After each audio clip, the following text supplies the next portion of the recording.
Ok. Muy buenas noches, damas y caballeros. Soy Sara y estamos en Lecturas Productivas. Un día más de nuestra lectura del libro de Tómate un respiro, Mindfulness, del doctor Mario Alonso Puig. Tenemos el arte de mantener la calma en medio de la tempestad, del terremoto, de las situaciones difíciles, de cualquier cuestión que pases que sea algo difícil. Se encuentra la clave en esta terapia alternativa llamada mindfulness, que representa básicamente el estado presente, la importancia de mantenernos en el estado presente. Y nos vamos con el capítulo 14. Y el capítulo 14 dice: ningún sitio al que ir y ningún sitio al que llegar. La vida o es una aventura o no es nada. Helen Keller. Y el día de ayer hablamos de Helen Keller, que era sorda y ciega, ¿no? Y aún así pudo dictar conferencias y pudo acercarnos de su sabiduría y pudo realizar y escribir libros, etc. Entonces, cosas que de hecho nos van a impresionar. Entonces, vámonos con el capítulo 14 y dice así. Dice: otra de las cosas que hay que tener presentes en la práctica meditativa es que hay que renunciar a una serie de expectativas acerca de lo que va a suceder o de lo que vamos a obtener. Esto es importante porque de lo contrario nos esforzaremos, lucharemos para que algo suceda. Y dice: no se practica mindfulness para ser mejor de lo que uno es, sino para descubrir la verdad de quien se es. Aunque esforzarse parece muy lógico, es altamente contraproducente, porque los esfuerzos mentales que se hagan para ser distinto de cómo se es refuerzan el poder que ejerce la mente dualista sobre nuestras vidas. Esto nos puede extrañar porque estamos acostumbrados a esforzarnos mucho para conseguir cualquier mejora. De alguna manera, el proceso de mindfulness nos invita a hacer, sino a dejarse hacer.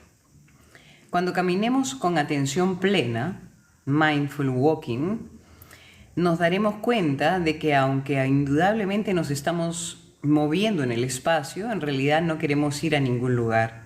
Si así fuera, si nuestro objetivo fuera llegar a un determinado destino, pondríamos la intención en el llegar y no en percibir las simples sensaciones corporales del caminar. En un mundo de impaciencias, donde corremos de aquí para allá, no parece que tenga mucho sentido el simple caminar por la experiencia de caminar. De nuevo vemos, como ya dije anteriormente, dice el doctor Mario Alonso Puig en este libro, que la línea del tiempo desaparece ya que no hay ningún sitio al que llegar en el futuro cuando estamos detenidos en el presente. Lo que nos interesa es notar las sensaciones que obtenemos del cuerpo mientras caminamos. El cuerpo se convierte así en la puerta de entrada a este espacio de posibilidades que se resiste a ser nombrado y también a ser descrito, pero por supuesto no se opone a ser experimentado. Recordemos que el lenguaje no puede llegar a este lugar y por eso hablamos de experiencias inefables, es decir, de experiencias que pueden ser vividas, pero no descritas. El lenguaje se convierte tan solo, y como hemos visto, en ese dedo que señala la luna. El mindfulness nos pone en contacto con la dimensión profunda de la existencia, donde habitan la alegría imperturbable, la serenidad, la creatividad, la confianza, la sabiduría y la compasión. Para quien no ha entrado nunca en relación con tal dimensión, todo esto de tener en nuestro interior una fuente de semejante grandeza le puede parecer algo absurdo, como mínimo extraño.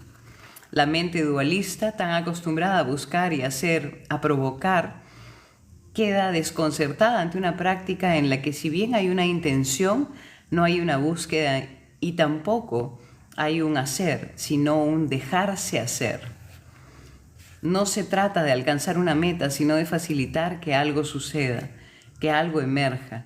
Por eso, durante la práctica del mindfulness, es el único esfuerzo que se hace, y un esfuerzo lleno de serenidad y confianza es para estabilizar la atención en el aquí y el ahora. Explorando nuestras sensaciones sin reaccionar con apego o aversión. Es decir, no juzgamos lo que vamos viendo cuando vamos entrando en este mundo del presente.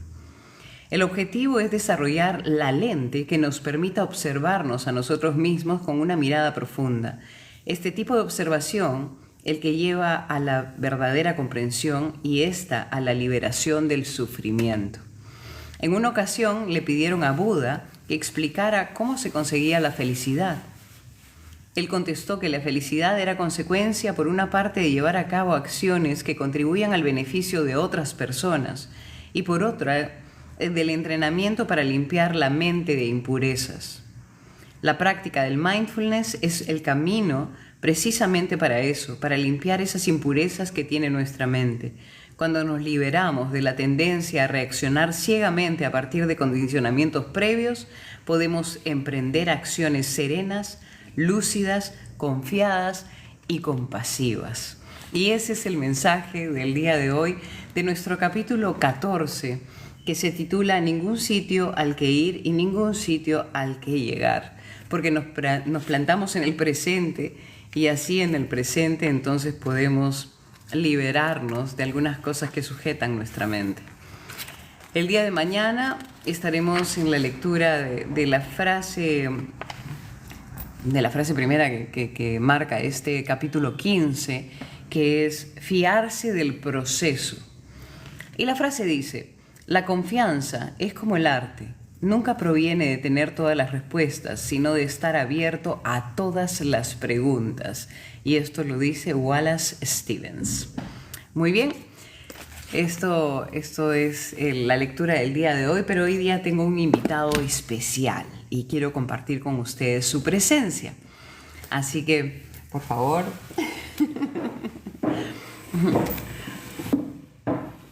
Aquí lo tengo. Él es Aristóteles. Ay. Hola, qué gusto de compartir con ustedes, ¿no? Acá acompañando a Sarita esta noche y qué bueno de estar en este lugar. Pues como le decía ella, yo vengo de otra rama de la ciencia comprobada. Yo soy médico, soy ginecólogo, donde pues las cosas son de otra forma, pero siempre está abierta, la mente abierta para todas las formas de sentir, pensar, razonar. ¿Habías escuchado del mindfulness? No. Nunca. No, pero yo pienso de que cualquier forma de expresión, cualquier forma de llegar, cualquier forma de buscar la felicidad es válida, totalmente válida, ¿no?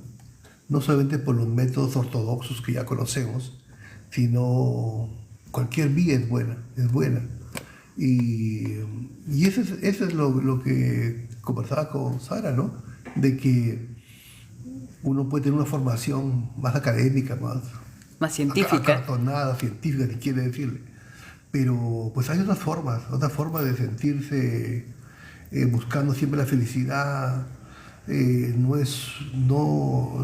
Los médicos, ni los psicólogos, ni los psiquiatras, no es que tengamos la verdad absoluta, ¿no? Creo que eso ya no existe. La verdad está en cualquier lugar, ¿no? Y te lo puede enseñar de la persona más sencilla, que aparentemente no tiene mucho que aportarte, pero puede aportarte muchísimo realmente.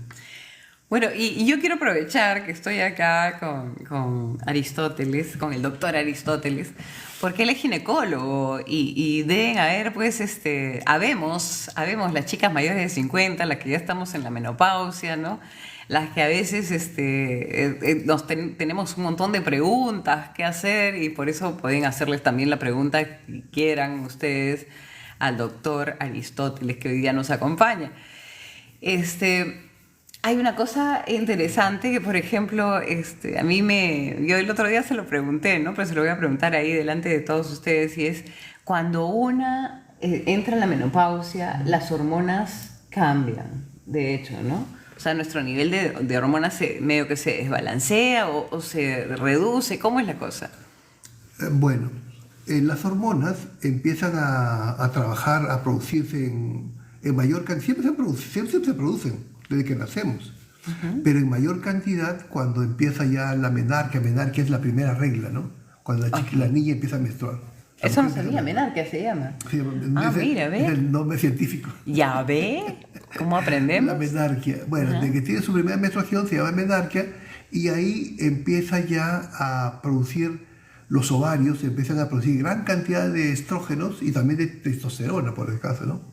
Igual que los hombres también empiezan a producir testosterona mayormente y también estrógenos, que es la hormona femenina. Y la diferencia es muy poca en realidad, ¿no? Pero esa pequeña cantidad hace las grandes diferencias entre el hombre y la mujer. Pero eso se produce durante toda la vida. La mujer nace aproximadamente con unos 200.000 folículos. Folículos son como en el ovario, como unos quistecitos pequeñitos, que cada mes se reviven, crecen más o menos unos 3 o 4. De entre los 4 crece uno, los 2 se atrofian y se van a eliminar. Entonces, todos los meses se vas quemando 4, llega al final de los 40. El peruano somos aparentemente 48 años el promedio de peruanas que se le va la regla, ¿no? 48 años. 48 años, sí. Entonces, ¿qué pasa? De 50, que unas se adelanta 50. Y otros un poco menos, pero un promedio de 48 años es el rango. Entonces, ¿qué pasa? De que, ¿por qué llegan los 48 años? Viene la menopausia. Y además, haciendo un paréntesis, menopausia es todo un año completo sin menstruar, ¿no? Correcto. Cuando pasó más de un año sin menstruar, ya estamos ahí recién somos menopáusicos. Exactamente. O sea, yo ya estoy a un montón de años. Sí. ¿Qué pasa? De que la persona empieza a los 200.000 folículos, empieza a eliminar mensualmente 3, 4, se te van acabando, y al final se te queda.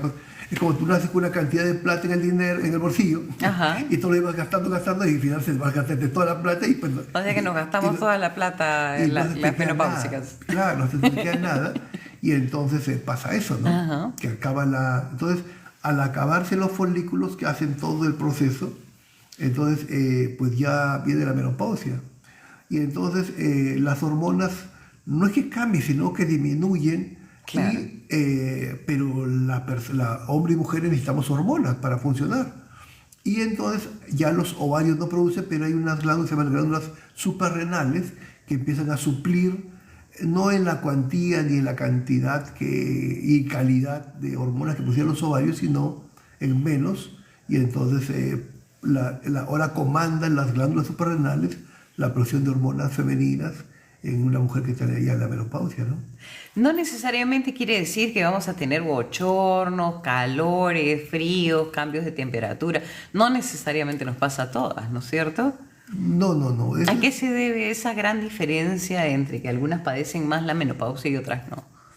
Normalmente todos somos diferentes, lógicamente, ¿no? Entonces, en ese gran abanico de forma de ser de los seres humanos, pues uno pueda sentir muchos síntomas, ¿no? De los bochornos, la labilidad emocional, las depresiones, pues todo le va a parecer mil cosas, ¿no? Claro. Y aparte las cosas ya orgánicas, ¿no?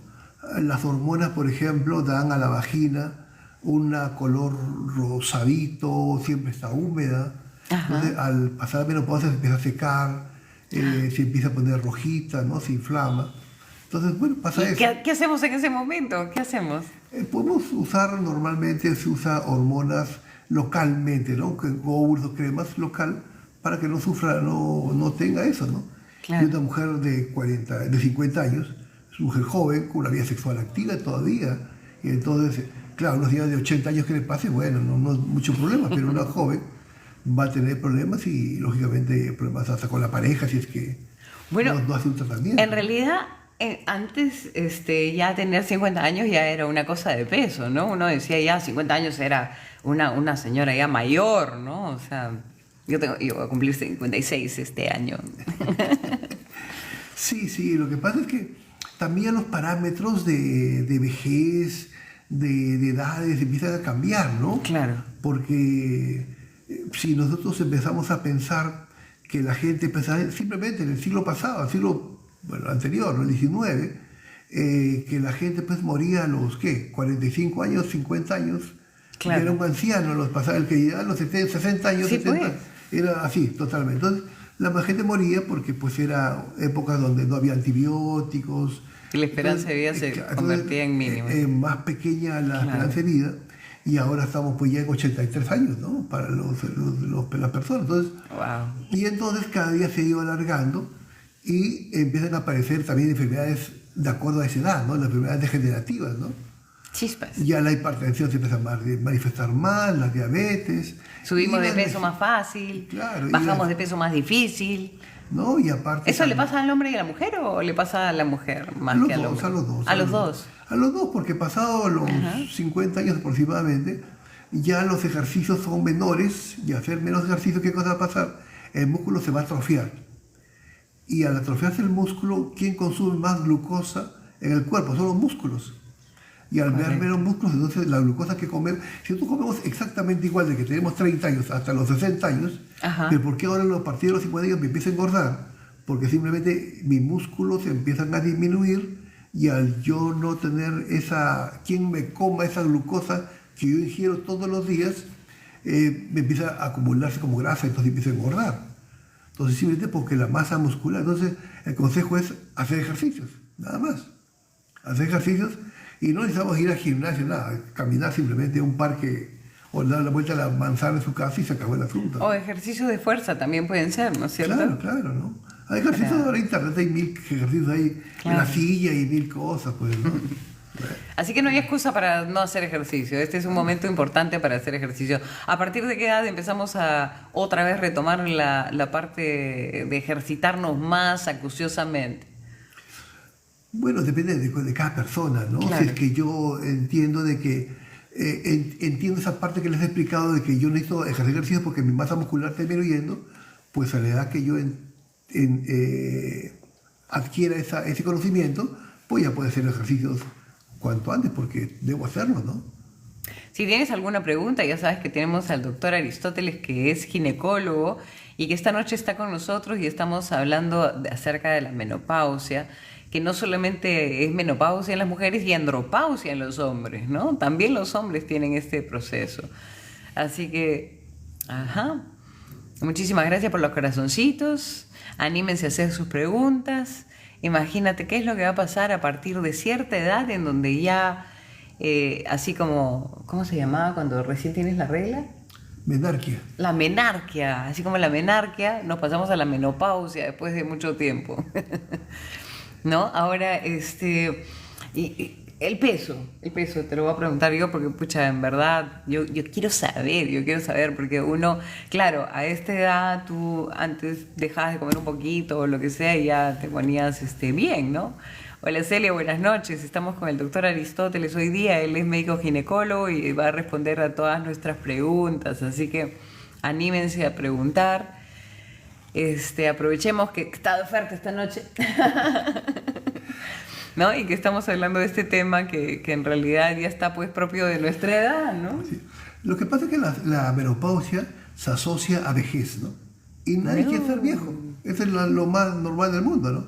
Nadie quiere estar viejo. Entonces, ¿qué pasa? De que la menopausia, en algunas personas sienten ese cambio de estar menstruando y ya no menstruar, ya entra la menopausia.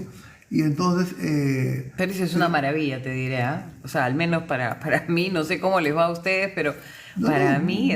Muchas mujeres se sienten aliviadas realmente que ya no venga la menstruación y otras pues no, otras son muy más conservadoras en la cual lo asocian la menopausia con feminidad, con la capacidad de tener hijos. Entonces eso hace de que las afecte más porque ya no va a haber hijos, no va a haber menopausia, no va a haber menstruación. Lo asocian a la pérdida de la capacidad de tener hijos y eso los aflige, emocionalmente las golpea. Entonces, hay algunas, porque en realidad para mí la menopausia ha sido una cuestión de liberación, ¿eh? O sea, ya no tienes que estar así, si tienes relaciones sexuales, entonces puedes salir embarazada y en realidad no estás en un tiempo de tener hijos, entonces entra así como que la paranoia, ¿no? O sea, pero a la hora de la menopausia ya no tienes eso, entonces es una especie de libertad sexual de alguna manera, ¿sí? No, claro. De acuerdo a los tiempos, ¿no? Por ejemplo... Esa es la mujer moderna, digamos, ¿no? Claro. Pero las mujeres, no sé, pues tu mamá o mi mamá, pues no pensaban eso, ¿no? Entonces eran otras épocas. Entonces, y muchas personas todavía siguen con esos parámetros, ¿sabes? No creas de que todos son más liberales, ya no están pensando en que la menstruación sino es un alivio que se haya ido y ya feliz de la vida, ¿no? Sí. Hay gente que no piensa así. Entonces eso les afecta, ¿no? Pero yo creo que simplemente explicarle a la persona que está pasando por estos momentos, hacer entender algo muy simple. Ajá. Así como debido a la regla, la primera menstruación, la famosa menarca que estamos hablando, que vino pues a los 9 años, 10, 11, 12, 13. Ajá. Entonces, ¿qué pasa? De que igual se va a ir.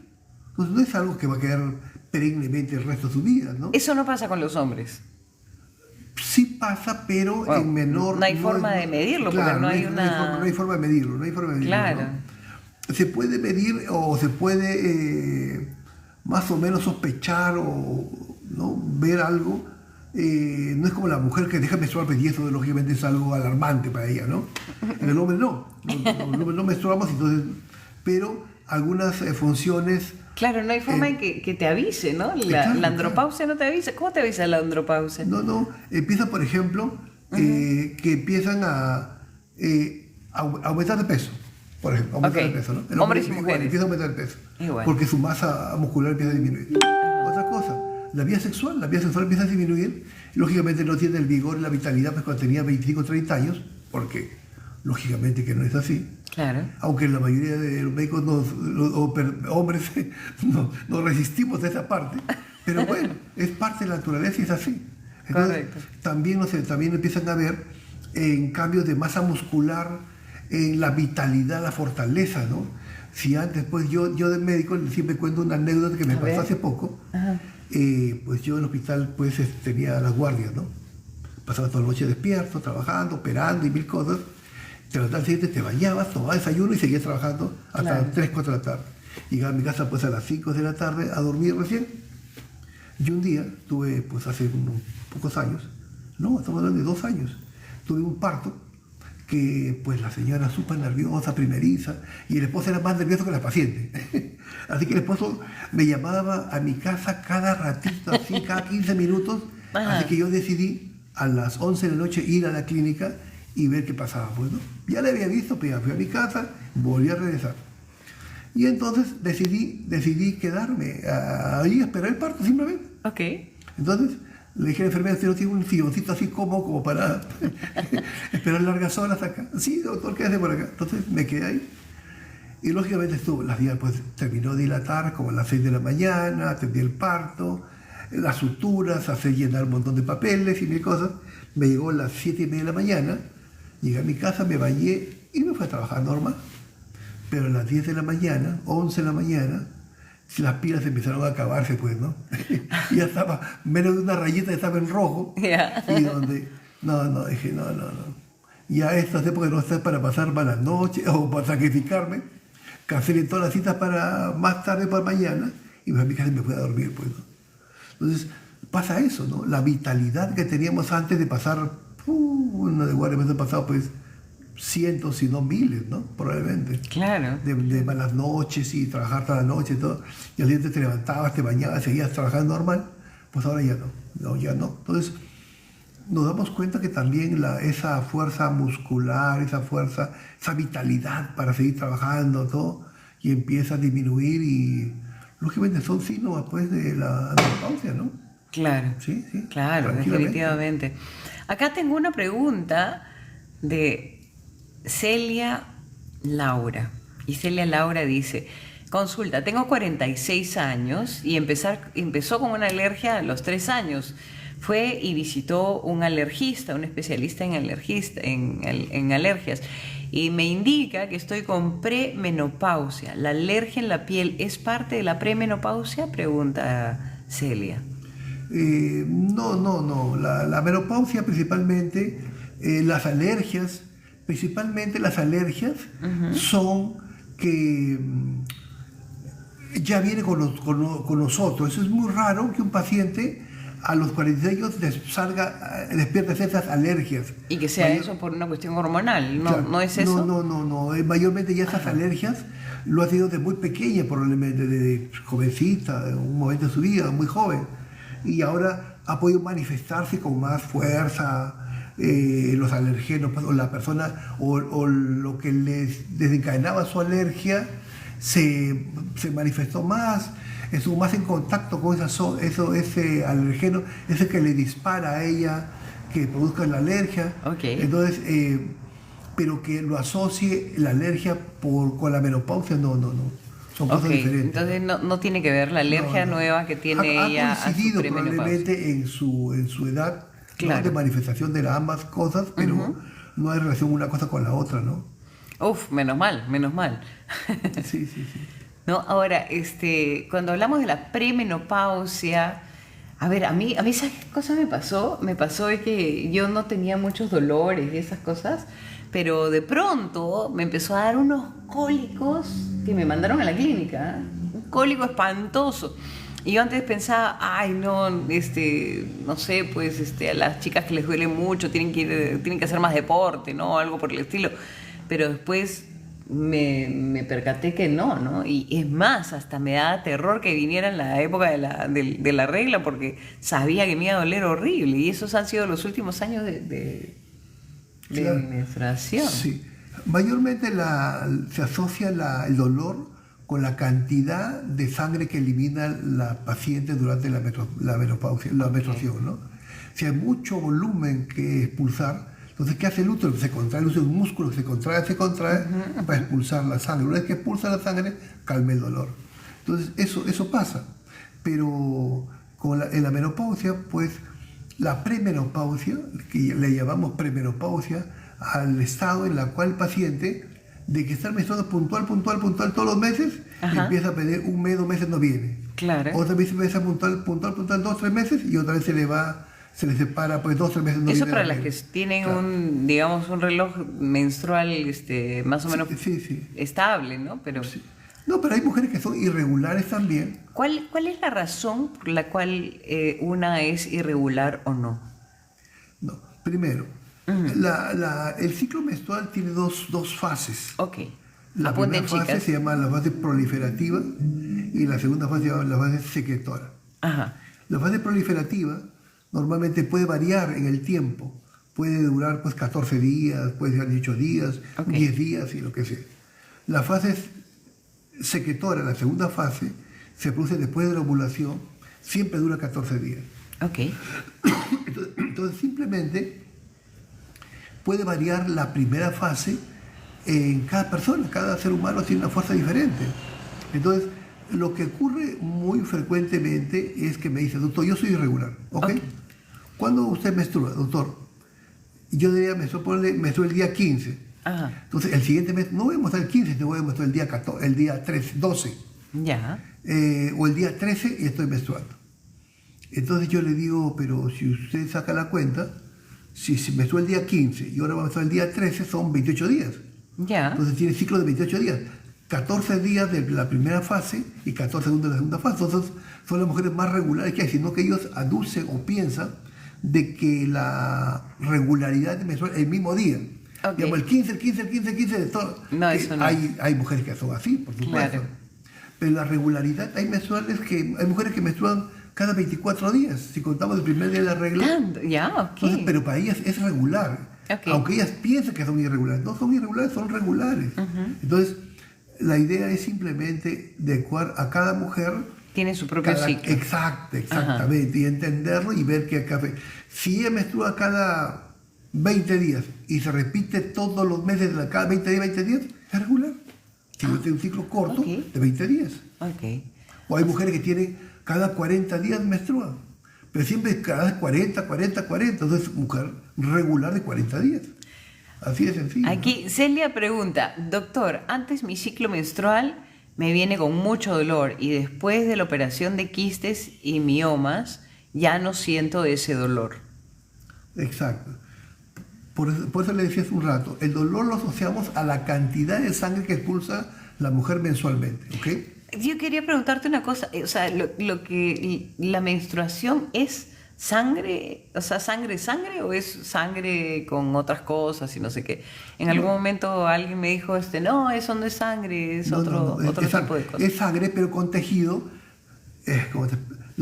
Imagínese el útero, siempre yo lo asocio con una papaya, ¿ok? Ya. correcto. La papaya tiene su cáscara, ¿verdad? Sí. En el útero se llama la cerosa, la envoltura del útero. La cerosa.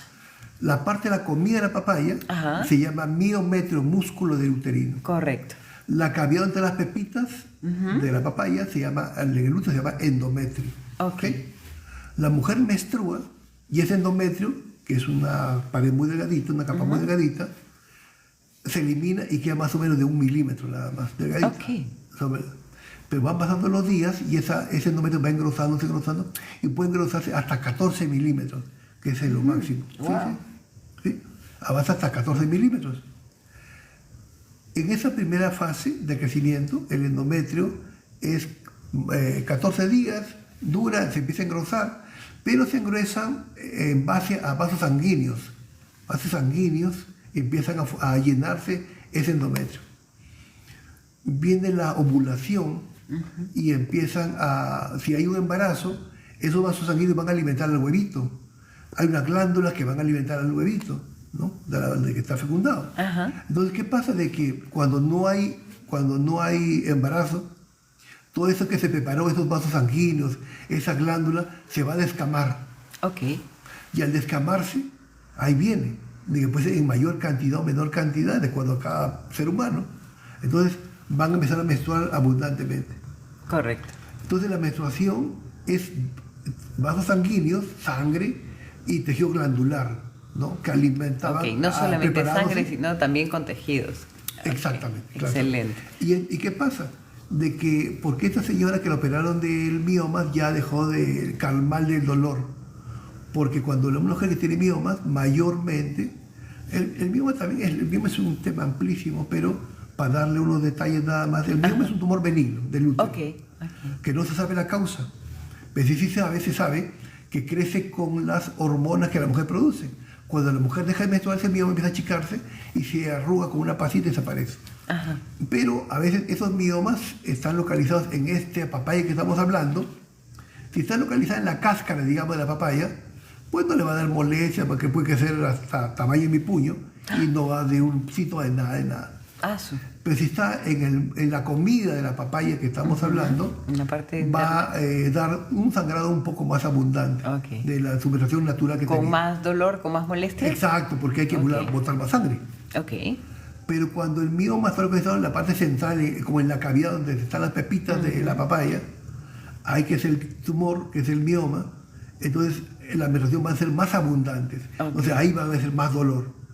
Entonces, siempre me pregunto, doctor, yo que tengo mioma, ¿me opero o no me opero? Simplemente es de acuerdo, uno, a la localización.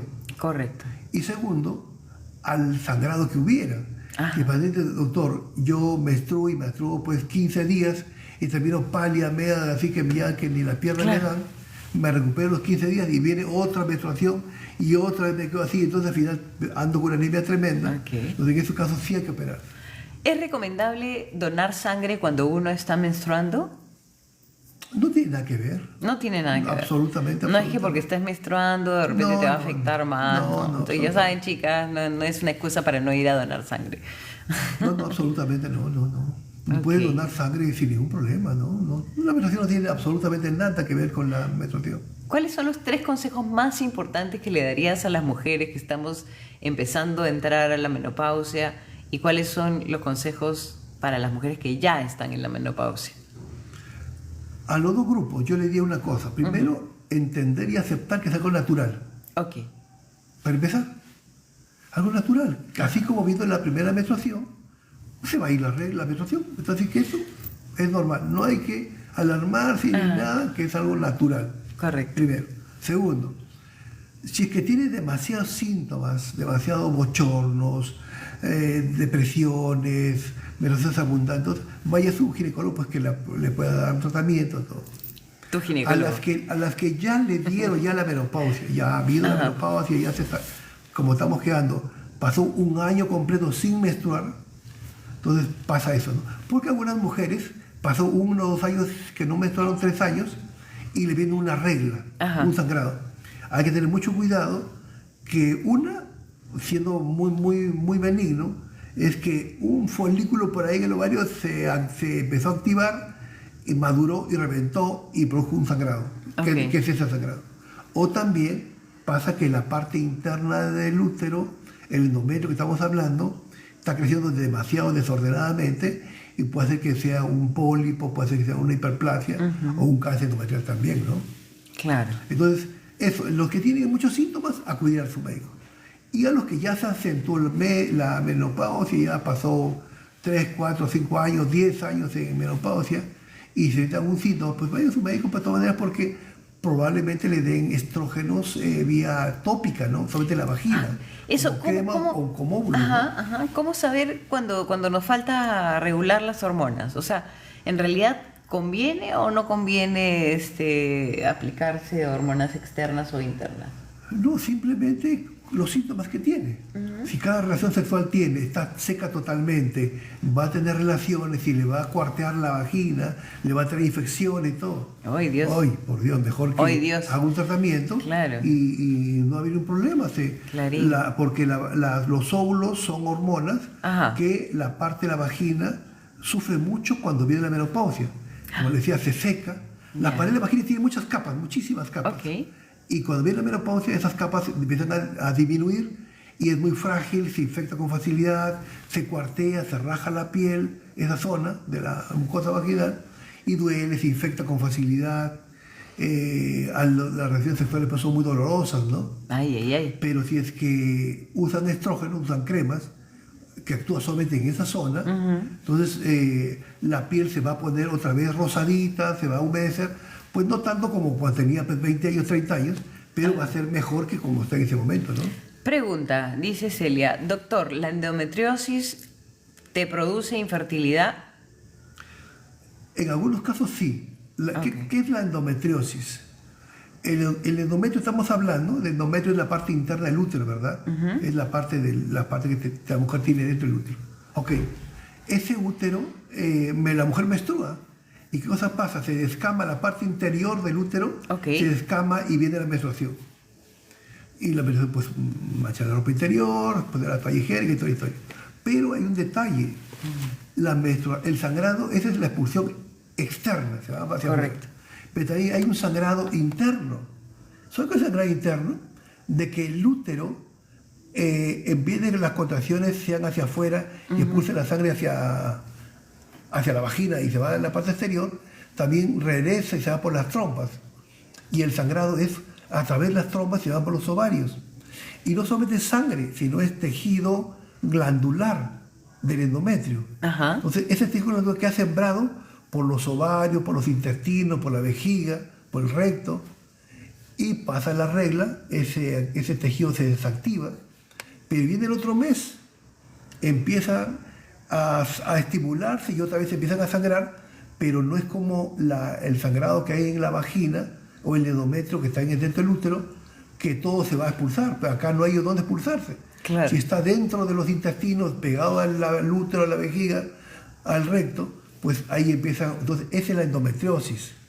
Y esa endometriosis empieza a pegarse al útero, empieza a pegar las trompas y es una causa así de infertilidad, ¿no? Eso es cierto, muy cierto. Correcto. No es que todas las causas de la infertilidad sea por endometriosis, no. Pero la que tiene endometriosis severa puede causar infertilidad, sí, eso sí es cierto. Doctor, ¿la cistitis es más frecuente en mujeres con menopausia? Exactamente, sí, claro que sí. Porque así como los estrógenos, la vagina, el útero, el endometrio, empiezan a atrofiarse, a achicarse, las paredes también la vejiga, que son vecinitos ahí pegaditos nada más, también empieza a perder esa capacidad de las capas, empiezan a perder las capas de la vagina, ¿no? Y de la vejiga también. Entonces siempre hay esas inflamaciones, esas molestias, ¿no? Caramba, chicas. Entonces, ya escucharon los mensajes y los consejos del doctor.